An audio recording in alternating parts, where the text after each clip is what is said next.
తిరుమల లడ్డూ ఉదంతంలో విశ్వ హిందూ పరిషత్కి సంబంధించినటువంటి స్టేట్మెంట్ అన్నటువంటిది ఇప్పుడు కీలకమైంది.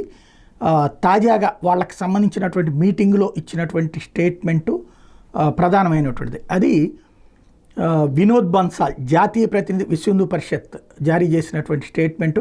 తిరుపతి దేవస్థానంలో ప్రసాదం అపవిత్రం కావడం పట్ల తీవ్ర మనస్తాపానికి గురైన విశ్వ హిందూ పరిషత్ ఈరోజు దేవాలయాలను ప్రభుత్వపరం కాకుండా సామాజీకరించాలని తెలియజేస్తుంది. విహెచ్పి కేంద్రీయ సంయుక్త general secretary doctor Surendra Jain కూడా ఈ దురదృష్టకర నేరంపై ఉన్నత స్థాయి న్యాయ విచారణ జరిపి దోషులను కఠినంగా శిక్షించాలని అన్నారు.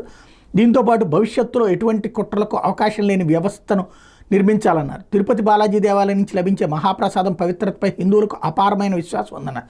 దురదృష్టవశాత్తు ఈ మహాప్రసాదం చేయడానికి ఉపయోగించే నెయ్యిలో ఆవు, పంది కొవ్వు మరియు చేపలను కల్తీ చేయడం గురించి చాలా విచారకరమైన మరియు హృదయ విదారక వార్తలు వస్తున్నాయి. మొత్తం దేశంలోని హిందూ సమాజం ఆగ్రహంతో ఉంది మరియు హిందువుల ఆగ్రహం